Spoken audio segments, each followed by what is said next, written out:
4D Cuckoo Clock Acrylic Nail Art Tutorial by Hotpinkzebrapolish. Hello everybody! In today's video I'm going to be showing you a 4D cuckoo clock nail art design where the little bird pops out. I think it is adorable and it's just one of those kind of silly fun designs. So I hope you like it as much as I do, and don't forget to click subscribe to see all my future videos as well.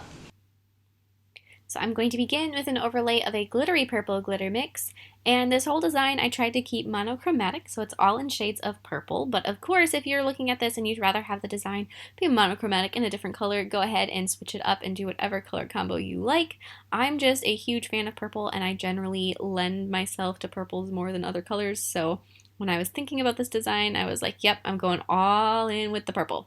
So after I've got that glitter mix down, I'm going to encase the nail with a layer of clear acrylic to help add strength, as well as making sure that that glitter doesn't get damaged in the filing process. Make sure that whole nail has a nice layer of clear on top of it. After that, we're going to go ahead and file the nail into shape with your efile. I started out with a coarse bit to remove any bulk and then switched to a finer bit to refine the surface texture. And before we get any farther into this design, I do want to remind you guys that the voting for the NTNA fan favorite is still going on until May 26th. So if you haven't voted for me yet, please do. I will put a link in the description box below. So make sure you click that link and vote for Katie. I would be so appreciative. And so now moving back on to the design, on a nail form backing we're going to start sculpting all of the pieces of the cuckoo clock. So first you need the front, which is going to be a classic birdhouse shape. So we're going to start with a trapezoid, and then after you have that trapezoid shape done, then you're going to want to work on the little triangle that's on top of it. So sculpt the first basic shape, and then after it sets up a little bit, press the sides in. And now we're going to add the little bit on top of it. So add a second bead of the same color of purple. So like I said in the beginning, this whole design is done in purples, and as soon as I started it, as I was getting out all my products to make this nail, I grabbed every single color of purple acrylic I had at the time, and I made sure that I had them all out so I could easily grab them and get the one that I needed at the moment. After you have that top part of the house made, you're going to want to take a dotting tool or a silicone tool or your brush even and carve away the shape of the little doorway inside the front of the house. So you want this to have, kind of think of like a half oval, so it's nice and rounded at the top, squared off at the bottom. Blend everything together, make sure it's nice and smooth. Continue perfecting the sides of the birdhouse. If it isn't perfect, you can always take a hand file and clean up the sides later if you want, but getting them as smooth as possible in the beginning just sort of streamlines the rest of the assembly process. So after you have that done, you're going to take the same color and you're going to sculpt 4 little spacers. So consider these like the little back of the house. So this is where the bird is going to be sitting when he's not popping out, so kind of his little hidey hole. So sculpt those 4 pieces. 2 of them are going to be longer than the other 2. This is consider, and look at the size of the hole for the front door of your birdhouse or cuckoo clock, whatever you want to call it, and they have to be the same size so that the box at the end matches up. So after you have that done, there's other elements that you still need to make for this design. So you're going to need to make the roof pieces. So grab a different shade of purple, and this one, so the first shade that I made the house pieces with was a shimmery kind of a satiny color of purple, and then the second one that I'm making the roof out of is a very, very glittery purple. Actually one of my favorite colors that I have in my kit because it is just so sparkly. Hard to tell in the video, but it's like a glitter bomb. And then I'm going to take some white to sculpt my bird. So when you're doing a monochromatic design, if just a little art theory lesson for you guys, monochromatic means that it's any shade of a color, including black and white. So white is the lightest possible shade you can use, and black is the darkest possible shade you can use, regardless of what the other colors are. So you can use any form of, if you're using pink, you can any form of pink, any form of black, white, and gray, and you can mix them together. So if you're doing something that's monochromatic, even kind of mauvey colors can be done. If you mix pink and gray together, it turns almost purple. So there are more options in a monochromatic design than you may think.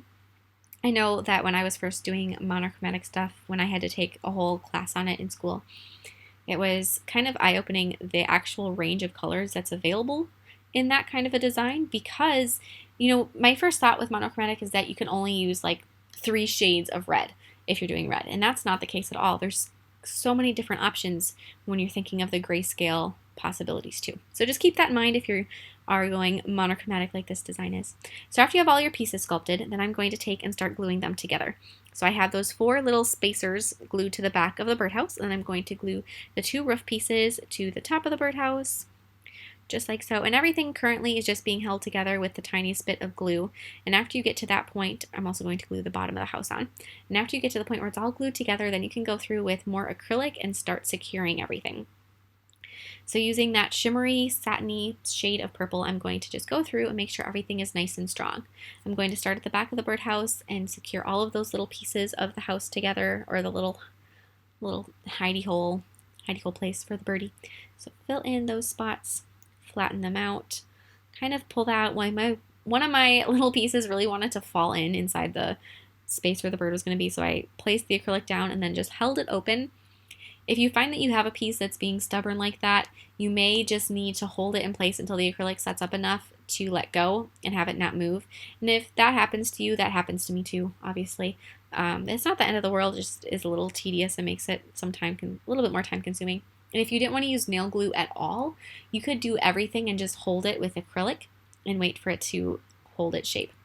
So now with an efile and a very narrow bit, I'm going to drill a hole from where I want the bird to be, and then I'm going to glue the birdhouse around the hole so that the hole is visible when you look through the doorway.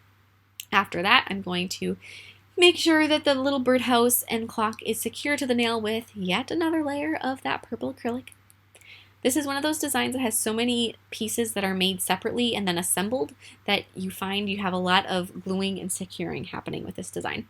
So now I'm going to take and bend a little U shape with a very tiny piece of very fine wire, and then string a silver bead over the top of my wire so you've got a little bead on the loop. And then I'm going to glue the ends of the wire into the opening of the birdhouse. So put a little bit of glue in the opening, and then with a little fine tweezers, you're going to want to place that hinge down. Now I'm going to glue my little birdie, that little white bird that we sculpted way back when, onto the end of a slightly thicker piece of wire. And then with white acrylic, I'm going to be kind of building up the shape of the bird. At this point, it was very, very flat, and you don't want a flat little birdie. You want him to be something that can be visible from any direction and still looks three-dimensional and cute and kind of pudgy. So add a second layer to your bird all the way around, and then you can string that through the cuckoo clock. So it goes through that hole in the back of the nail. And then you can cut it off so that it's not quite so long if you want. Mine I do think was a little excessively long, but I think that's cute. And then glue another bead to the back end of the wire so that it does 2 things. It creates a little handle so it's easier to push the wire in and out, but it also makes it so it can't fall out. Glue the door to the bead that is in the hinge, and then we're going to be sculpting a white circle for the doorway, or under the doorway for the clock. I don't know what I'm talking about half the time. So just sculpt a very simple circle, pat it out flat, and then after you have that done and everything is set up, you can take some black paint and add all the details to your cuckoo clock. So I'm going to take and first outline my clock just with a circle around it, around the clock face, and then add the numbers to the clock. When you're working with diluted paint, make sure that you don't have too much paint on the brush because it is thinner, it will spread. And to dilute your paint, it's very easy. You can just put a little bit of water in a bottle of acrylic paint and shake it up. Really, a little bit of water, a lot. You don't want to really dilute the pigment of the paint. Just you want to make it a little thinner so it's easier to work with. Add a couple more details all around the birdhouse wherever you see fit, as well as a couple little details of purple on the bird, like wings and eyes and a beak. And then I'm going to be applying a layer of gel sealer over the background and cure it, and then some matte top coat over the birdhouse and over the bird. And then to add one more glitzy element to this design, I'm going to be adding some jewelry gel and some rhinestones above the birdhouse. So the birdhouse can't sit very high up on the nail because you have to have space beyond the finger for that piece of wire to go all the way through the nail. So that's something you have to keep in mind. So there is probably going to be this area above the birdhouse. And what better way to fill that in than applying some rhinestones or crystals? Again, try to keep them in shades of purple just to sort of keep with that monochromatic essence of this nail. I actually really like doing things that are monochromatic. I think there's more opportunity for detail work because you have to detail things a little bit more so that they're totally visible since everything is the same color. So I feel like I need to do a couple more of these different monochromatic options out there. So I hope you guys like this as much as I do, and if you are a birdhouse bird fan, as I know I am, and Melody, oh my goodness, she could stand outside and watch birds all day long if we let her. If we go on walks ever around the neighborhood, she always goes, bird, bird, and she's actually at the point where she will identify robins, cardinals, and sparrows. She's kind of a crazy little animal lover. So I hope you guys like this design as much as we do. Please tag me in any recreations on Facebook or Instagram. I'd love to see them, and I will see you in my next video. Bye!